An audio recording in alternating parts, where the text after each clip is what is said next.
Okay, hi guys. I'm back with the second part of the interpretation series, and the last video was of benign liver biopsies. So now, in very short, in just 11 slides, let's discuss the salient points of interpreting a malignant liver biopsy. Next, after this, maybe I'll start with the GI biopsy interpretation, or maybe I can do. I've done the pap smears already, and endometrium I have done. So mostly ovarian, you get oophorectomy specimens that might come later. Where what else biopsy is important for you? I think I let me first do a GI biopsy and then maybe a breast biopsy. I think I've done, but I've done breast cytology. So then maybe breast biopsies we can do.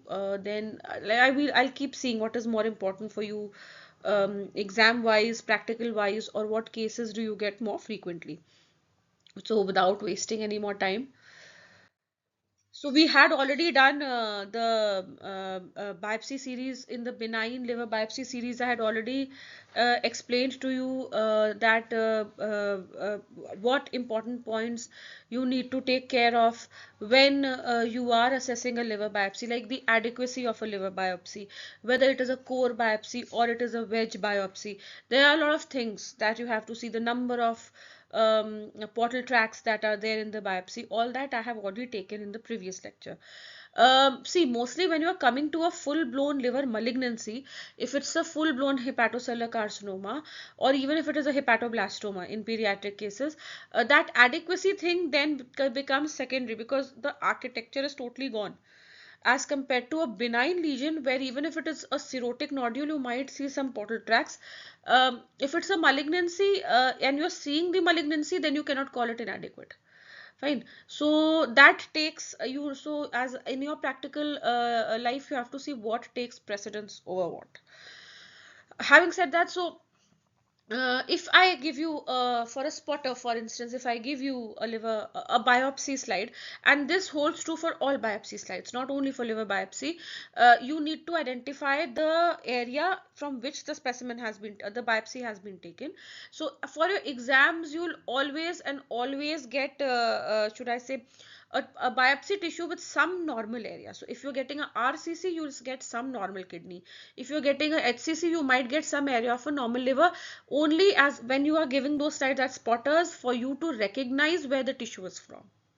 Okay, so if I just stick my, stick to the malignant biopsies today, so you need to identify whether the tissue of liver that you are examining falls in the criteria of an adenomatous or hyperplastic lesion, or is it a full-blown carcinoma. So that is what lesional tissue means. Of course, whether it's a linear biopsy, wedge biopsy, I already told you. If it's a big core divided into two, one core for now everything is molecular, so we always keep one bit of biopsy for molecular. Otherwise, big cores, if you are not even sending for molecular, divide it into two, it's easier to process with more sections. And as the last point says, always keep something for molecular workup. Okay. So, tumors in liver can occur in cirrhotic livers as well as in non-cirrhotic livers. So, in cirrhotic livers, you have HCCs, cholangiocarcinomas, regenerative nodules, and dysplastic nodules. These are pre-malignant and malignant lesions. In non-cirrhotic liver, you can also have an HCC, but FNH common in females and those who are taking hormones, estrogenic hormones, get a lot of FNH. Mets, of course, it is not necessary that you have a cirrhotic liver. And in more than 50 years, cholangiocarcinoma may occur in a non-cirrhotic liver. It is more common in a cirrhotic liver. Cirrhotic liver will have macro-regenerative nodules. There's no cirrhosis, so there will not be any regenerative nodule. So this looks very, very malignant. Sometimes misleads someone as to label it as an HCC. Same goes with the dysplastic nodule. These are pre-malignant lesions. Actually, dysplastic nodule is a pre-malignant lesion. So if you have a mass or a nodule at imaging, all this is taken from the net, fine, and all this is from high-end presentations. So this is authentic data that I'm telling you. So if there is a mass or a nodule at imaging, how do you approach such a thing? So if it is less than 1 centimeter, that node, don't do anything. You keep the patient in follow-up and repeat ultrasound at 4 months. If it's stable, the same thing. If it is growing, then you can go to this arm. If the mass has not, because there's certain liver nodules which might, like if it is hormone induced, it once the hormone stops it might go back. It may be an infective nodule, you took some treatment and it went away. Even after 4 months, if it's less than 1 centimeter, not growing but not going away also, it is still there, you can go for a biopsy, and then a biopsy can tell you whether what it is. Okay. But if it is more than 1 centimeter at baseline from the starting, or it became more than 1 centimeter within 4 months, go for a CT or MRI. Fine. Some CT or MRI, so if a CT MRI says it is an infective, even if it is more than 1 centimeter, then maybe you go for an antibiotic or a ATD treatment, and then you just wait. But if it gives you some suspicion that this could be malignancy, this could be vascular, high vascularity, any such suspicion that you get, that is yes or no. If it is yes, considering it to be some sort of a malignancy, go for a biopsy.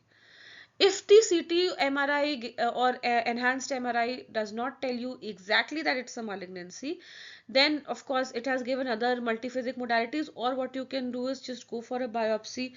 And mostly every institute does not have these kind of multiphasic modalities, garocytic, enhanced, MRI, etc.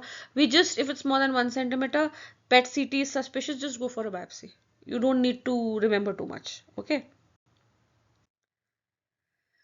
So coming to the most common nodule, or most common liver no mass lesion which mimics a HCC, is the dysplastic nodule.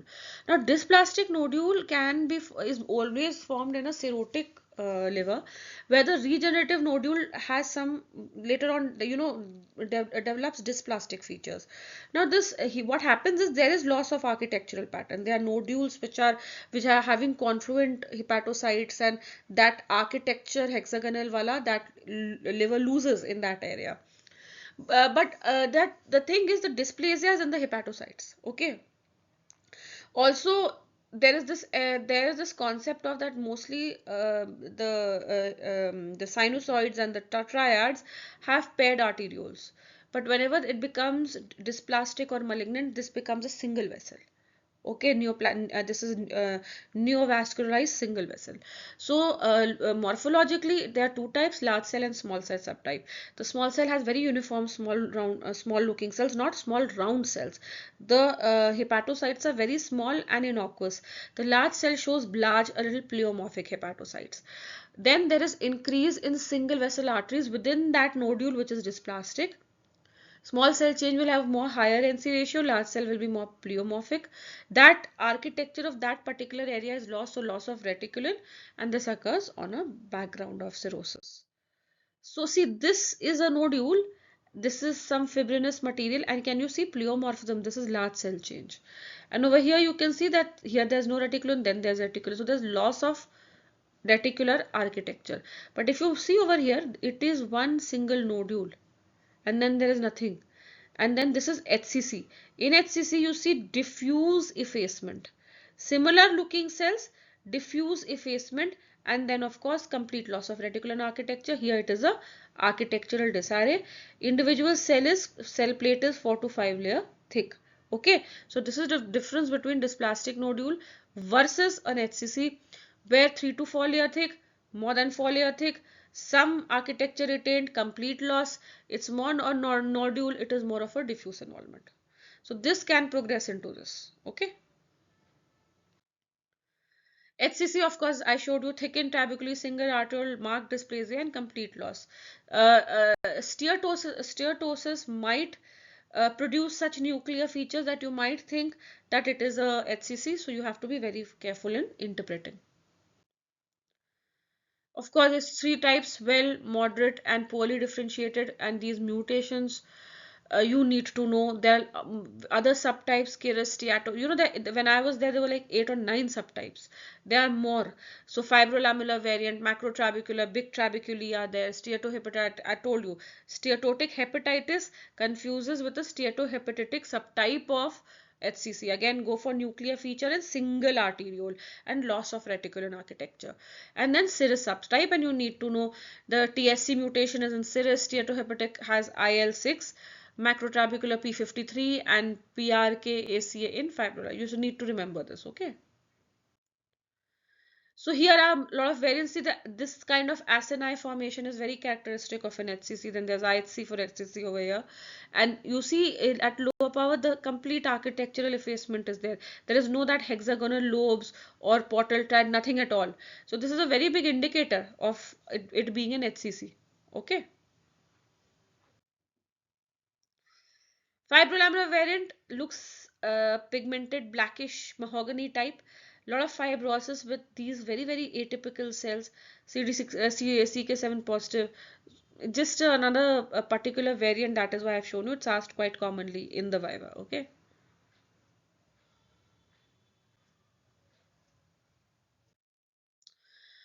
So, in short, if I just stick to HCC versus adenoma versus FNH, which is a reactive.